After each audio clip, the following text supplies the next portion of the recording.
अवधूत चिंतना श्री गुरुदेव दत्त स्वामी महाराज की जय. छत्रपती शिवाजी महाराज की जय. श्री स्वामी समर्थ. आज मी आपल्याला व्यंकटेश स्तोत्राचा माझा 3 दिवसाचा अनुभव. उद्या एकादशी आहे. व्यंकटेश स्तोत्र खूप जणांचे कमेंट येत होते फेसबुकवर, व्हॉट्सअपवर, युट्यूबवर की व्यंकटेश स्तोत्र कोणतं वाचायचं. खूप जण घाबरता, खूप जणांच्या मनामध्ये भीती आहे. तर आज ह्या सगळ्या व्हिडिओमध्ये सगळी माहिती मी सांगणार आहे. व्यंकटेश स्तोत्र मराठी वाचावं, संस्कृत वाचावं, अनुष्ठान रात्री 12 वाजता कोणी करावं.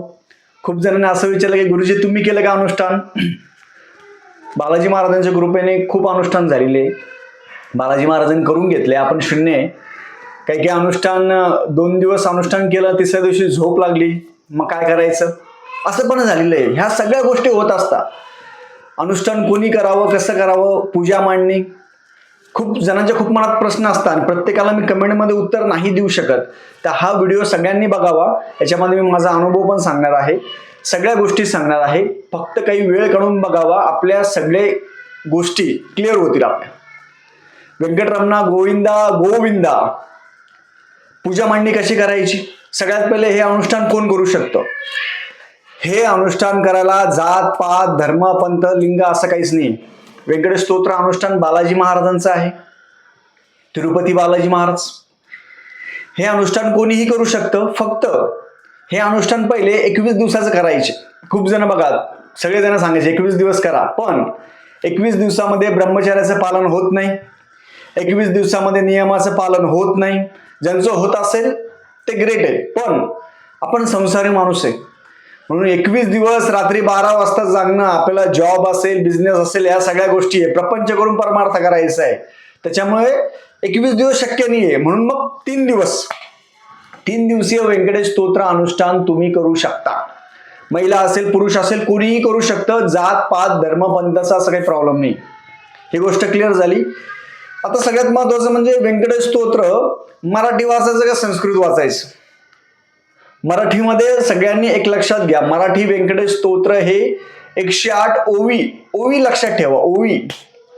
मराठी व्यंकटेश स्तोत्र हे 108 ओव्याचं आहे. संस्कृत व्यंकटेश स्तोत्र हे 15 ओव्याचं आहे. 15 108. आता आपल्याला वाचायचं कोणतं आहे. जर तुम्ही अनुष्ठान करणार असाल रात्री 12 वाजता, अनुष्ठान करताना कधीही संस्कृतमध्ये अनुष्ठान करावं. ते सोपं जातं, चांगलं असतं. मराठीमध्ये मी पण व्यंकटेश स्तोत्राचं अनुष्ठान केलेलं आहे. 5-5 घंटे लागतात. म्हणून 5 घंट्यामध्ये आपलं मन स्थिर राहत नाही, आपलं 5 मिनिटं मन स्थिर राहत नाही, तर 5 घंटे कसं राहणार आहे. म्हणून ओढून ताडून जबरदस्तीने करणं काही गरजेचं नाहीये. संस्कृतमध्ये वाचा, काही हरकत नाही. शेवटी देवाला प्रार्थना करणं महत्वाचं आहे. हे अनुष्ठान कोणी करायचं. ज्यांचे कोणतेच कामं होत नाहीये, हे सगळ्या मार्गाने अडकलेले आहे, सगळ्या गोष्टी बंद आहे, काहीच होत नाही, काहीच गोष्टी होत नाही, त्यांनी हे अनुष्ठान एकादशी पासून, म्हणजे एकादशी, द्वादशी, त्रयोदशी, शुक्रवार, शनिवार, रविवार किंवा तुम्हाला वाटेल तेव्हा कधीही अनुष्ठान करू शकता, अमावस्या सोडून. या 3 दिवसीय अनुष्ठानमध्ये नॉनव्हेज खायचं नाही, दारू मांस ह्या गोष्टी करायच्या नाही. परत ब्रह्मचर्याचं 3 दिवस पालन करायचं. पूजा मांडणी कशी करायची. हे अनुष्ठान तुम्ही कुठे करू शकता. तुम्ही तुमच्या घरी करू शकता. तुमचं किरायाचं घर असेल, पत्राचं घर असेल, साधं घर असेल, सगळं. कारण हे सगळे प्रश्न आलेले आहे मला. मग आता हे व्यंकटेश स्तोत्र अनुष्ठान आपण पूजा मांडणी कशी करायची स्क्रीनवर दाखवेल मी आपल्याला. साधी सोपी पूजा मांडणी करा. प्रत्येकाने आपल्या घरामध्ये पहिले बालाजी महाराजांचा फोटो आणून घ्या. फोटो महत्वाचा आहे. फोटो प्रत्येकाने आणा. पूजा मांडणी करायची. मी माझा अनुभव सांगतो. पहिला दिवस होता, पूजा मांडणी केली मी. साधी सोपी पूजा मांडणी करायची. पहिल्या दिवशी असल्यामुळे साधी सोपी पूजा मांडणी. फोटो ठेवायचा, बालाजी महाराजांना हार घालायचा. माझ्याकडे फोटो पण नव्हता. जेव्हा फोटो फ्रेम माझ्याकडे गेलो, म्हटलं बालाजी महाराजांचा फोटो पाहिजे. ते पण नाही म्हणे आमच्याकडं. मग 2-4 ठिकाणी बघितलं, शेवटी सापडला, शेवटी भेटला आणि नंतर तो फोटो मी ठेवला. त्या दिवशी ठरवलं की अनुष्ठान करायचं. पण अनुष्ठान करायचं तर आपल्याला रात्री 11:30 वाजता आंघोळ करून बसायचं. मग तोपर्यंत तुम्ही म्हणणार आम्ही झोपून घेतो. तसं नाही चालत. झोपायचं नाही. ती तर खरी गंमत आहे. झोपायचं नाही. मग 11:30 वाजता आपण आंघोळ करून बसायचं. छानपैकी आंघोळ करायची. थंड पाण्याने आंघोळ केली होती मी. आंघोळ केल्यानंतर भस्म लावायचं. कपाळी भस्म, दोन्ही हाताला भस्म, पोटाला भस्म, छातीला भस्म. हे लावल्यानंतर संकल्प करायचा. संकल्प कसा करायचा? हातामध्ये पाणी घ्यायचं, गंध, अक्षदा, फूल घ्यायचं. तुमचं नाव घ्या, गोत्र घ्या.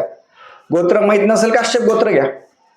आणि म्हणायचं की व्यंकटेश स्तोत्र अनुष्ठान आम्ही आमच्या कामानिमित्त, तुमचं काही काम असेल ते म्हणायचं. 3 दिवसीय व्यंकटेश स्तोत्र अनुष्ठान आम्ही बालाजी महाराजांच्या इच्छेने करत आहोत असं म्हणून बरोबर रात्री 12 वाजता व्यंकटेश स्तोत्र वाचायला सुरुवात करायची. त्याच्या अगोदर तुमचा गुरुमंत्राचा एक जप घ्या. नवरात्र मंत्र 5-10 मिनिटं घ्या. हे केल्यानंतर वाचायला मी सुरुवात केली होती.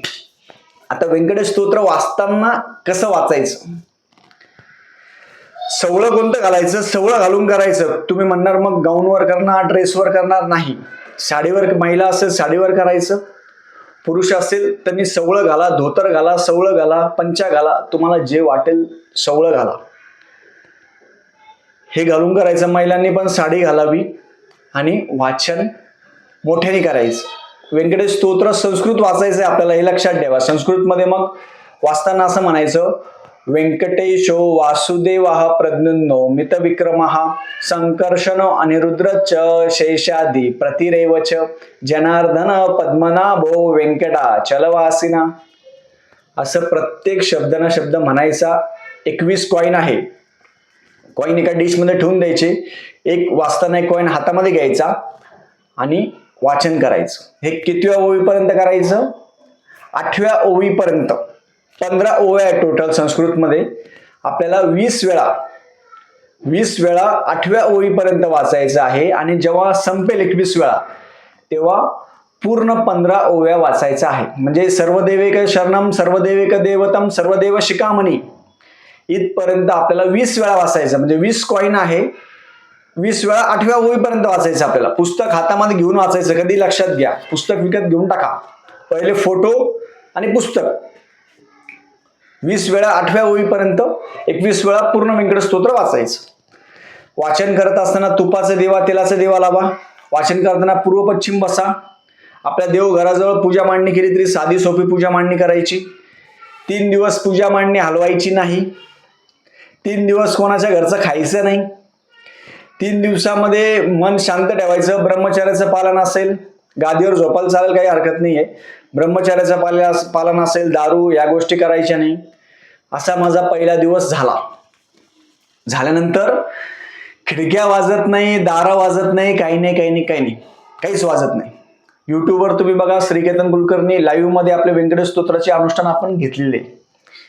पहिला दिवस झाला. दुसऱ्या दिवशी काय करायचं? मग तांदळाची खिचडी असेल, हे असेल, आरती करायची सकाळ संध्याकाळ. दुसऱ्या दिवशी रात्री पण असंच बसायचं. 11:30 वाजता आंघोळ करून बसायचं, भस्म लावायचं आणि सेम व्यंकटेश स्तोत्र संस्कृत आहे ते 12 वाजता बरोबर डॉट चालू करायचं. 12 वाजताच का करायचं? कारण की 12 वाजता सगळेजण झोपलेले असतात. त्याचं कारण सांगतो मी. तर माझ्या मनात पण विचार आला, 12 वाजताच काय? दिवसभर दिलं सोडून 12 वाजताच का लागले मागं? 12 वाजता सगळेजण झोपलेले असतात. 12 वाजता आपलं मन एकाग्र चित्त होतं आणि व्हायला पाहिजे. नाही तर असे खूप जण त्यांचे एकाग्र चित्त होतच नाही. मन नुसतं वाचायचं म्हणून वाचायचं नाही. प्रत्यक्ष मूर्ती अवतरली, बालाजी महाराज जरी तुमच्या बाजूला आले ना, तुमचं वाचन चालू पाहिजे. ते परीक्षा घेता. दुसऱ्या दिवशी पण वाचन पूर्ण करून घ्यायचं. 20 वेळा 8व्या वेळीपर्यंत वाचायचं आणि 21 वेळा पूर्ण वाचून घ्यायची. आरती करायची. आरती केल्यानंतर नैवेद्यामध्ये तुम्ही खडी साखर असेल, फळ असेल ते दाखवावं. मग परत तिसऱ्या दिवशी माझं मागचं अनुष्ठान होतं ते एक अनुष्ठान असंच झालं. 2 दिवस मी छान केलं. तिसऱ्या दिवशी मला अचानक झोप लागती. खूप जणांना झोप लागते. खूप जणांचे अनुष्ठान जर झाले नसेल पूर्ण, त्यांनी अवश्य कमेंट करून सांगा. दुसऱ्या दिवशी माझं वाचन झालं. तिसऱ्या दिवशी माझं अनुष्ठान, मला झोप लागली आपोआप. लगेच अनुष्ठान संपलं. मग ते पहिल्यापासून परत चालू करावं लागतं. हे लक्षात ठेवा. पहिल्यापासून परत चालू करावं लागतं.